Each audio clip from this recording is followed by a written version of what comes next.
clase, yo soy el doctor Jaime Torres. Van a tener conmigo las dos primeras clases teóricas de la cátedra de farmacología, que es fármacos cardiovasculares. Hoy día vamos a, como está en su sílabus, vamos a ver la parte de antihipertensivos, ¿ya? Como les había comentado a través de la delegada, siempre se les va a enviar algunos materiales adicionales para que complementen la clase. Por ejemplo, ayer le compartí un video de repaso de fisiología para que de esa manera puedan asociar con la parte de farmacología. Recuerden que ustedes están llevando ciencias básicas y es importante que integren, ¿no?, la parte de morfofisiología, anatomía, fisiología y lo que van a ver ahora, que es la parte de farmacología, ¿ya? Para que luego ya en la parte de clínicas les sea más fácil, más cómodo aprender, ¿ya? Bien, vamos entonces a comenzar. Espero que hayan visto el video de fisiología, porque acá vamos a básicamente resumir. Si uno decide definir la presión arterial como un parámetro hemodinámico, recuerden que está definido por estos factores, ¿ya? Si nosotros queremos conocer los fármacos que bajan la presión arterial, entonces hay que ver por qué está compuesto la presión arterial. Entonces la presión arterial está compuesto por el gasto cardíaco, por la resistencia vascular periférica, o sea, corazón y vasos sanguíneos. ¿Quién será el más determinante en la presión arterial? Si les pregunto, ¿el corazón o los vasos? ¿Quién? Los vasos, muy bien. 80% de la presión está determinado por la resistencia vascular periférica. ¿Y ustedes recuerdan de fisiología quién determina la resistencia vascular periférica? ¿Arterias o venas? Arterias. ¿Las de gran calibre mediano o arteriolas? Arteriolas. Esos son los que gobiernan la mayor resistencia vascular periférica, ¿no? Y el 20% es el gasto cardíaco, o sea, la función del corazón, que como ustedes recordarán tiene control autonómico y está entonces compuesto por una inervación simpática y parasimpática. ¿Quién le da la inervación parasimpática al corazón? El vago, décimo par craneal. Y la inervación simpática, ¿no es cierto? Ahí están los ganglios de la cadena simpática, los ganglios cervicales y torácicos superiores. Dan la inervación simpática. Entonces, 20% corazón, 80% las arteriolas, ¿no? Y a su vez el gasto, ¿por qué está definido? Recuerden por fisiología, volumen por frecuencia. Volumen sistólico de eyección por frecuencia cardíaca. ¿Cuánto vale el volumen sistólico, chicos? ¿Cuánto? 70 mililitros, ¿no es cierto? 70. Y la frecuencia cardíaca promedio en un adulto es 70 latidos por minuto. Pues el gasto promedio es 5 litros por minuto, ¿no? Entonces, conclusión final. La presión, ¿correcto? La presión es 3 factores: volumen, frecuencia y resistencia. Tienen que acordarse en toda la clase de estos 3 factores: volumen, frecuencia y resistencia. Por lo tanto, ¿qué vamos a hacer con los fármacos? Bajar estos 3 parámetros. Hay fármacos antihipertensivos que bajan el volumen. ¿Qué fármaco antihipertensivo bajará el volumen? Los diuréticos, muy bien. ¿Qué fármacos van a bajar la frecuencia cardíaca? Muy bien, los beta bloqueadores. ¿Y quiénes van a bajar la resistencia? Los calcio antagonistas, los YECAS y los ARA2. Miren, ahí están los 5 fármacos antihipertensivos de primera línea. Diuréticos bajan la volemia, beta block la frecuencia cardíaca, YECAS, los ARA2 y los calcio antagonistas bajan la resistencia, porque son vasodilatadores, ¿no? Muy bien, entonces esos son los fármacos antihipertensivos, pero tienes que recordar los parámetros.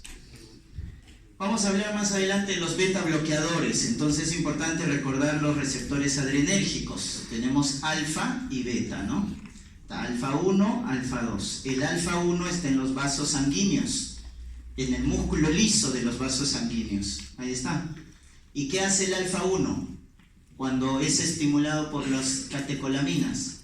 vasoconstricción, chicos.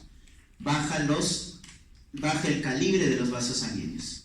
O sea, al hacer vasoconstricción, elevan la resistencia y elevan la presión arterial.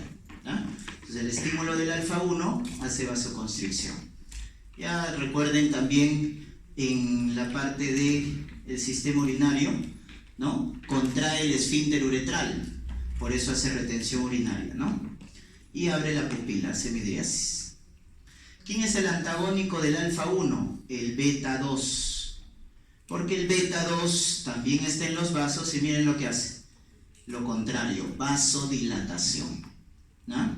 El alfa-1 hace vasoconstricción, el beta-2 hace vasodilatación. El beta-2 relaja músculo liso, por eso hace también broncodilatación, ¿correcto? Vasodilatación, broncodilatación. Por eso, cuando ustedes les preguntan reacción adversa principal de los beta bloqueadores, cuando yo bloqueo a estos receptores, ¿qué voy a hacer? Voy a broncocontraer. O sea, el principal efecto adverso de los beta bloqueadores es el broncoespasmo. Cierra los bronquios. Por eso están contraindicados en pacientes con asma, pacientes con EPOC, los beta bloqueadores, ¿no? Muy bien, luego tenemos acá los alfa-2, que es el que está a nivel central. El alfa-1, el beta-2, el beta-1 están en órganos periféricos. El que está a nivel central es el alfa-2, ¿correcto? Está a nivel presináptico.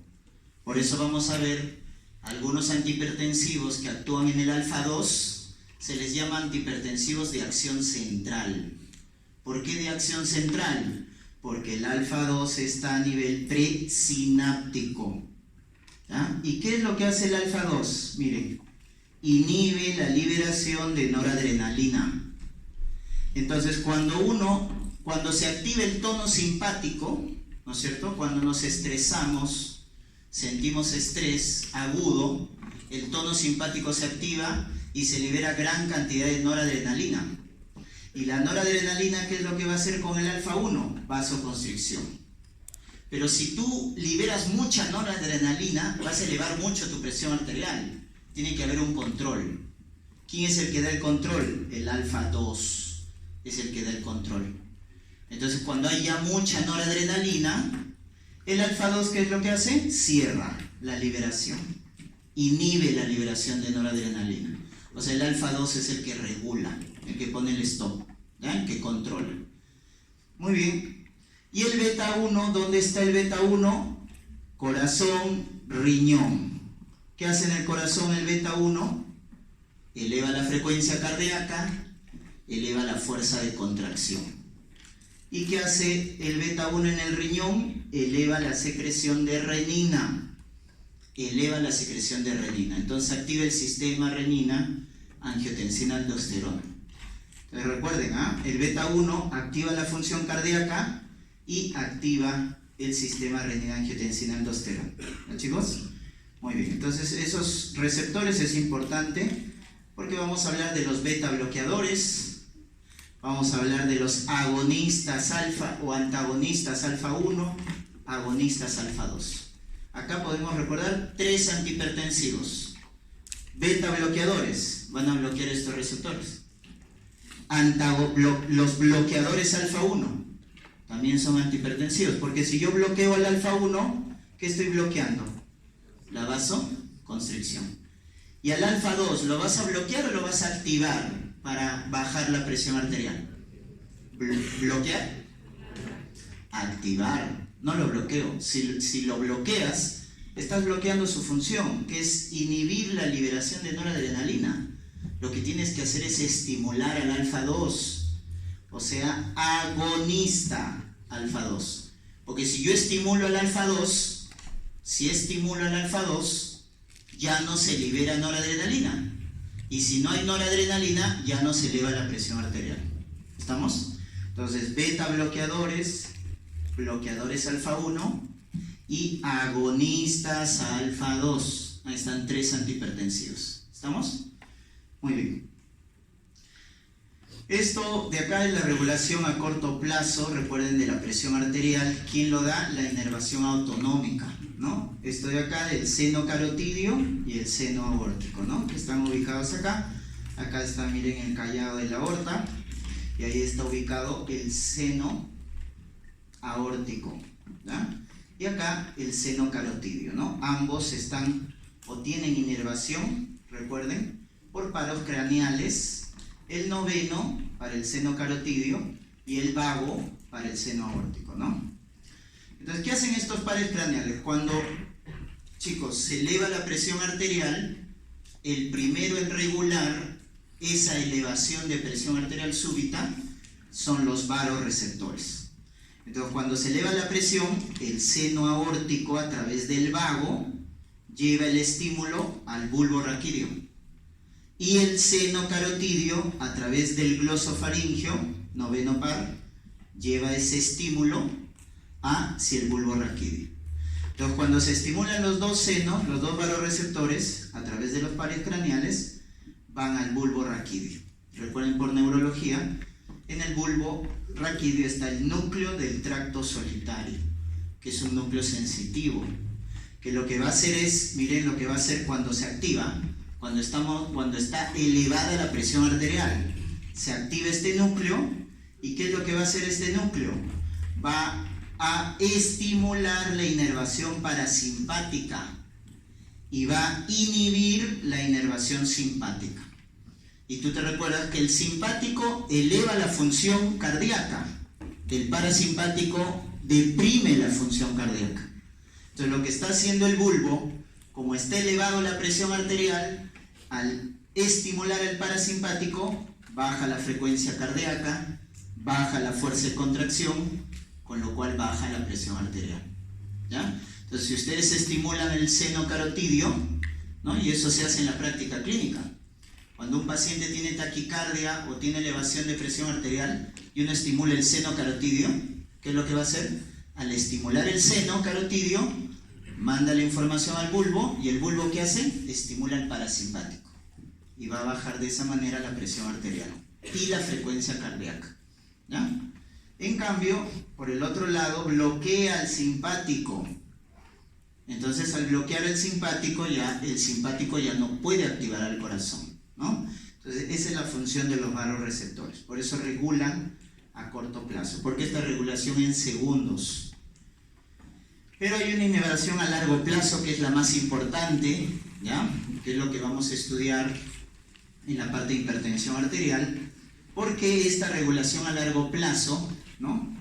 Es la que va a mantener la presión arterial de manera sostenida, o ya sea baja o ya sea elevada. ¿Y quién es el que da la inervación, el control a largo plazo? El riñón es el que da el control de la presión a largo plazo. A corto plazo los varoreceptores, a largo plazo los riñones. Y este eje es conocido por ustedes en fisiología, el eje renina, angiotensina, aldosterona, ¿no es cierto? Ya está. Pregunta: ¿cuál es la célula que produce renina? Porque ese es el que inicia la cascada. La yuxtaglomerular. ¿Y cuál es su principal estímulo para producir renina?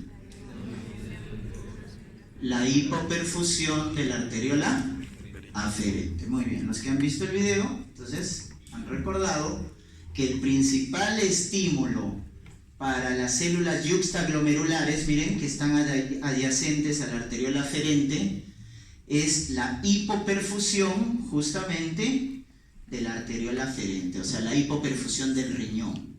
Cuando le llega menos sangre al riñón, entonces la arteriola aferente tiene menos flujo, y esa hipoperfusión es el principal estímulo para liberar renina por parte de la célula yuxtaglomerular. ¿Cuál es el segundo estímulo? Muy bien, la mácula densa es el segundo estímulo, que está ubicado en el túbulo contorneado distal. ¿Y cuál es el tercer estímulo? Los receptores beta. ¿Se acuerdan de los beta 1 que estaban en el corazón y riñón? ¿Qué hacen los beta 1 en el riñón? Elevan la secreción de renina. Entonces, saber fisiología es eso. ¿Cuáles son los 3 estímulos para liberar renina? El más importante, la hipoperfusión. Segundo, mácula densa. Tercero, estímulo de los beta 1. ¿Ya? Entonces se libera renina, que es una enzima por parte de las células yuxtaglomerulares. ¿Y qué hace la renina? Miren, convierte el angiotensinógeno, que es un péptido producido por el hígado, ¿ya?, en angiotensina 1, ¿correcto? En angiotensina 1, ¿ya? Que este péptido a su vez se convierte por la ECA, enzima convertidora de angiotensina. ¿Quién produce la ECA, chicos? El pulmón, ¿no es cierto? El endotelio de las venas pulmonares, se decía. ¿Por qué se decía? Porque antes se pensaba que solo el pulmón producía ECA. Actualmente se sabe que todos los vasos, es decir, todo el endotelio de los vasos, tiene la capacidad de producir ECA. Por eso hay una ECA tisular y una ECA plasmática, que vamos a ver más adelante. ¿Ah? Entonces, ya quiten ese concepto de que solo el endotelio de los pulmones produce ECA. Ahora es el endotelio de todos los vasos, producen ECA. ¿Estamos? Entonces ECA es producida por el endotelio de los vasos y va a convertir, miren, la angiotensinógeno 2. ¿Cuántos aminoácidos tiene el angiotensinógeno 2? La angiotensina 1. Miren, 2, 4, 6, 8, 10. Es un decapéptido. Miren qué es lo que hace la ECA. Corta 2 aminoácidos y lo convierte en un octapéptido. 8 aminoácidos. Ese octapéptido es la angiotensina 2, que es el metabolito activo. ¿Por qué va a ser el metabolito activo? Porque es el que hace todas las funciones. ¿Qué funciones hace la angiotensina 2? Ahí están, todas las funciones que hace. A corto plazo, esto es lo que hace. Vasoconstricción. Es un potente vasoconstrictor la angiotensina 2. Miren, es un potente vasoconstrictor. Estimula la reabsorción de sodio a nivel del túbulo contorneado proximal. Y si reabsorbemos sodio, chicos, ¿con qué entra el sodio? Con agua. Y si entra el sodio más agua, aumenta la volemia. ¿Y qué aumenta? ¿Qué es la presión arterial? Volumen, frecuencia por resistencia. Si aumento la volemia, aumento la presión arterial. Eso es lo que hace la angiotensina, elevar la presión arterial. Al hacer vasoconstricción, eleva la resistencia. Al reabsorber sodio, eleva la volemia. O sea, está elevando los factores para aumentar la presión arterial. ¿Ah? ¿Qué más? Aumenta la secreción de aldosterona. ¿Dónde se produce aldosterona, chicos? En la glándula suprarrenal. ¿Corteza o médula? Médula, corteza. ¿Qué capa de la corteza? ¿Glomerular, fascicular o reticular? Glomerular. Eso tiene que estar así. Ustedes recién han llevado fisiología. Imagínense de acá a 5 años, van a ser ustedes internos. Imagínense, tienen que recordarse todo eso. ¿Ya? Porque clínicas les va a parecer difícil si no saben bien la parte de básicas. Si ustedes saben bien la parte de básicas, fácil clínica. Cuando venga medicina interna, pediatría, ginecobstetricia, solo es cuestión de integrar. Tienen que integrar. Es más bonita la medicina cuando integras, cuando deduces, cuando razonas. Si solo memorizas, estamos mal por parte de la corteza. ¿Y qué hace la aldosterona? Reabsorbe sodio, pero en el túbulo distal, aumentando la volemia. Activa el tono simpático. ¿Y qué hace el tono simpático? Eleva la frecuencia cardíaca, eleva la presión arterial, por lo tanto. Activa el centro de la sed. ¿Dónde está el centro de la sed? Del hambre. En el hipotálamo. En el hipotálamo. Aumenta la secreción de vasopresina, etc. O sea, ¿para qué sirve el sistema renina-angiotensina-aldosterona? Para elevar la presión arterial. Para eso sirve. Entonces, cuando tú tengas un paciente hipertenso, que tiene la presión arterial, una de las causas de elevar la presión arterial de manera sostenida es que en ese paciente está muy activado este sistema. Entonces un paciente que tiene hipertensión arterial es porque podría tener mucha activación del sistema renina-angiotensina-aldosterona. Por eso su presión está muy elevada. Por eso, ¿cuáles son uno de los fármacos que vamos a estudiar hoy día? Los YECAS, los ARA2 o los inhibidores directos de la renina. Todos esos fármacos bloquean este sistema y de esa manera bajamos la presión arterial, ¿no? Es lo que les mencionaba acá, miren, la ECA no solo lo produce el endotelio de los vasos pulmonares, que se conoce como ECA plasmática, sino también hay una ECA tisular, es decir, todo el endotelio de los vasos produce. Y miren, incluso, ¿quién es más abundante? La ECA tisular. La ECA de los vasos pulmonares es poco. Es por eso que los primeros YECAs, ¿cuál fue el primer YECA? Captopril. ¿Cuántas veces damos captopril al día para controlar la presión arterial? 3 veces al día se da captopril, 25 miligramos cada 8 horas. Los últimos YECAs se dan una sola vez al día. Lisinopril, una vez al día. ¿Por qué?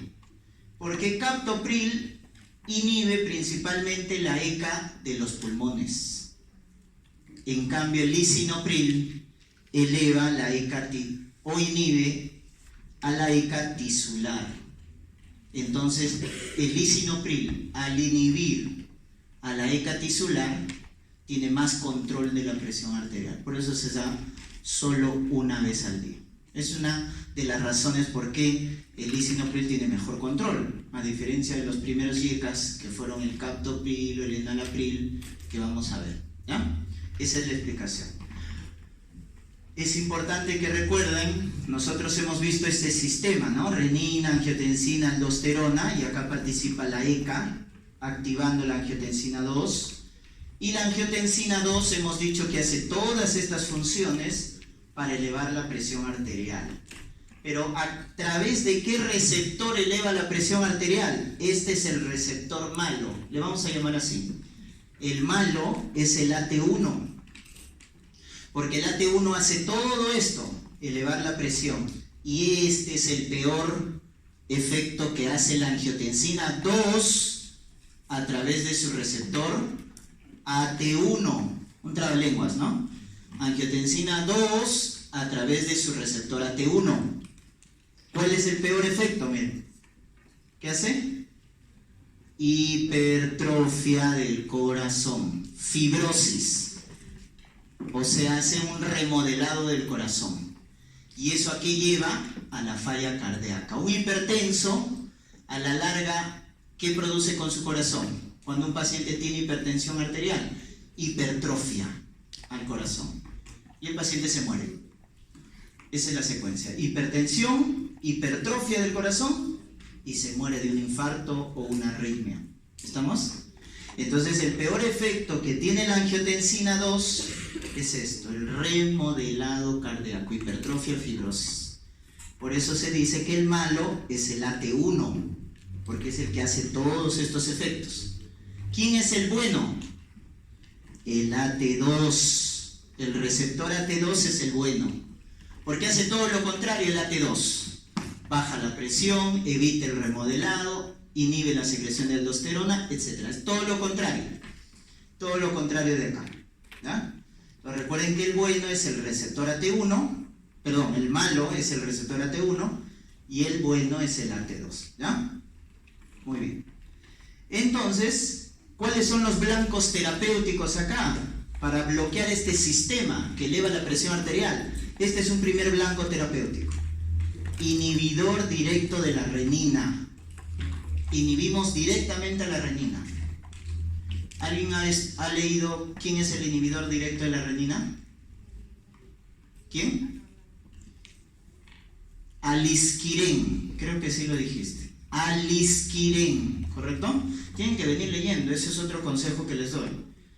Cuando uno viene a escuchar sin haber leído, solo aprendes 30%. Si tú vienes leyendo, aprendes 70%. Entonces ven leyendo.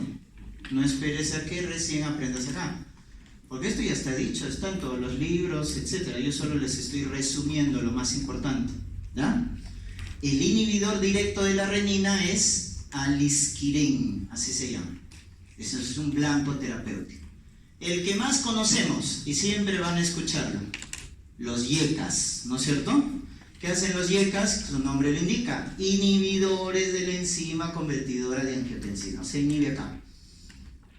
Y luego, el tercer blanco terapéutico, ¿cuál es? El receptor. ¿Quién es el malo? El AT1. Entonces hay que bloquear al AT1. Bloqueadores de los receptores de la angiotensina. Se les llama ARA2, porque es antagonista de los receptores de la angiotensina 2. O también se le llama BRAT, bloqueadores de receptores de la angiotensina. Se llama ARA2 o BRAT. ¿Dónde actúan? Bloqueando al receptor malo, al receptor AT1. ¿Ya? Entonces tienes tres blancos terapéuticos, miren. Renina, la ECA, el receptor. Esos son los tres antihipertensivos que ustedes van a estudiar, ¿no? Ahora, solo existe el sistema renina, angiotensina, aldosterona para control a largo plazo, no. Hay otro sistema que es antagónico. Entonces, el sistema renina, angiotensina, aldosterona servía para elevar la presión, ¿no es cierto? Pero ¿quién es el que le da el control? Porque siempre buscamos la homeostasis, el equilibrio. Entonces, si uno aumenta, tiene que ver otro sistema que baje la presión. ¿Cuál es ese sistema antagónico al sistema renina, angiotensina, aldosterona? Los péptidos natriuréticos. Cuando te pregunten, ¿quién es el sistema antagónico al sistema renina, angiotensina, aldosterona? Los péptidos natriuréticos. ¿Y qué son los péptidos natriuréticos? Son hormonas producidas ¿por quién? Por el miocardio. El corazón produce estas hormonas, ¿correcto? Entonces, ¿cuál es el estímulo para producir los péptidos natriuréticos? Por parte del corazón, miren, la hipervolemia, muy bien, el aumento del volumen sanguíneo. Entonces, cuando hay mucho volumen en la sangre, mucha volemia, el corazón se distiende. Y el corazón, al distenderse, produce estos péptidos natriuréticos. Y miren lo que hacen este péptido, bloquea la renina, bloqueando todo el sistema renina-angiotensina. Cuando hay hipervolemia, el corazón responde produciendo péptidos natriuréticos que bloquean el sistema renina, bloquean la resistencia vascular, o sea, son vasodilatadores también, y estimulan la diuresis, porque estimulan la eliminación de agua y sol. Y al estimular la diuresis, baja la volemia, ¿no es cierto? Y al bajar la volemia, al bajar la resistencia, bajamos la presión arterial. Y el otro efecto importante de los péptidos natriuréticos, que como le dan la contra a la angiotensina, son los antirremodeladores endógenos. Evitan el remodelado del corazón de manera endógena, porque esto lo produce el corazón, ¿correcto? Muy bien, ya está. Entonces ahí hemos revisado las partes fisiológicas para entender los fármacos, dónde actúan. ¿Estamos? Vamos a hablar de los fármacos antihipertensivos, entonces tienen que conocer al menos ahorita la definición de hipertensión arterial, ¿ya? Entonces, ¿qué es un paciente hipertenso? Es cuando la presión arterial, acá, bueno, hay dos, no se ponen de acuerdo todavía, la escuela americana con la escuela europea. La escuela americana ha bajado el punto de corte para llamar presión arterial. ¿Ustedes se acuerdan? ¿Cuándo es un paciente hipertenso? Cuando su presión sistólica, o dicho de otra manera, ¿cuál es la presión normal? 120 o 80, ¿no es cierto? 120 la sistólica y 80 la diastólica. Miren lo que dice la escuela americana, ¿ya? La Sociedad Americana de Cardiología nos dice que un paciente es hipertenso cuando su presión sistólica es más de 130 y su diastólica más de 80. Ya es hipertenso. Pero para la escuela europea, llamarle a un paciente hipertenso es esto, lo que siempre conocían, ¿no? 140, 90. Para la escuela europea, un paciente es hipertenso cuando es más de 140, 90. Pero para la escuela americana le restas 10. 140, 90, le restas 10. 130, 80. ¿Estamos? Todavía no hay un consenso. Lo que pasa es que la escuela americana ha hecho unos estudios en los pacientes prehipertensos y ha visto ¿a quién le das fármacos? ¿Al prehipertenso o al hipertenso? Al hipertenso le das fármacos. ¿Y qué haces con los prehipertensos? ¿Qué hacías con estos pacientes que estaban entre 120 y 40, 89 y 89? Estilos de vida. ¿Y quiénes se morían más a la larga? Los prehipertensos. ¿Por qué? Cuando te dicen a ti no comas grasas, no tomes azúcares simples, postres, alcohol, deja de fumar, etc. Es lo más difícil, ¿no? Los cambios en el estilo de vida. Baja de peso. Todos queremos bajar de peso. Difícil. Entonces, ¿qué se ha visto? Que estos pacientes a la larga tienen más mortalidad.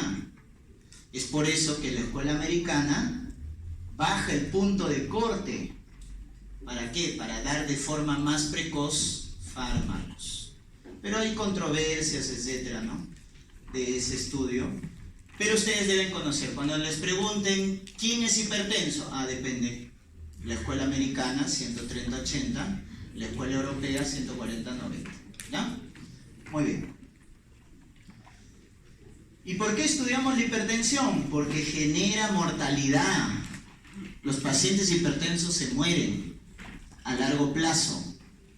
¿Por qué? Porque dañan los órganos. Miren, están los 4 órganos que tú de manera básica debes recordar ahorita que va a dañar la hipertensión. Miren, los 4 órganos blancos son a la cabeza, el corazón. Miren qué hace la hipertensión arterial con el corazón. Hipertrofia del ventrículo izquierdo. Esa es la principal causa de muerte. El corazón se hipertrofia. ¿Y quién hipertrofiaba el corazón? La angiotensina hipertrofiaba el corazón. Por eso vamos a ver que los YECAS bajan la mortalidad. Los YECAS bajan la mortalidad porque evitan esto. ¿Estamos? Entonces el paciente a la larga se falla cardíaca. Entonces se muere ya sea por falla cardíaca o se muere de un accidente cerebrovascular, una hemorragia o un accidente isquémico. La hipertensión puede producir las dos cosas, hemorragia o isquemia, ¿no? Esa es la otra causa de muerte, el stroke, ictus o accidente cerebrovascular. Entonces, ¿por qué se muere el paciente? Por falla cardíaca, por accidente cerebrovascular. De eso se muere. Son las dos principales causas de muerte. Entonces los fármacos, cuando estudiemos, ¿qué es lo que hacen? Bajan en los eventos cardíacos o los eventos cerebrovasculares, ¿no? Algunos con mayor eficacia, otros con menos eficacia. Lo vamos a ir detallando. Ya a otro nivel, el ojo, ¿no? Hay la retinopatía hipertensiva. Daña la retina, daña el riñón. La primera causa, chicos, de insuficiencia renal crónica, esos pacientes que están en diálisis, la primera causa es diabetes. La segunda causa es hipertensión arterial. La segunda causa de enfermedad renal crónica terminal es la hipertensión, ¿no? Entonces, eso también es otra complicación de los pacientes hipertensos. También hacen enfermedad vascular periférica, neurismas, disección de aorta, ¿no? Pero las dos de arriba son las más importantes. Ya está. Ahora sí, entonces, este es un gráfico que representa muy bien el mecanismo de acción de los fármacos, que ustedes deben dominarlo bien. Ahorita que están estudiando farmacología, cuando ustedes revisen un grupo de fármacos, por ejemplo, vamos a hablar hoy día de los diuréticos, de los YECAS, de los ARA2, de los calcio antagonistas. ¿qué deben estudiar de un grupo farmacológico? Primero su mecanismo de acción. ¿Cómo se llama el mecanismo de acción? Farmacodinamia. Luego, lo que el cuerpo le hace al fármaco, ¿no? Farmacocinética. Aplicación terapéutica y reacción adversa. Si tú haces un resumen de un grupo farmacológico, aprendes esas 4 cosas. Bien, ¿correcto? Farmacodinamia, farmacocinética, aplicación terapéutica y reacción.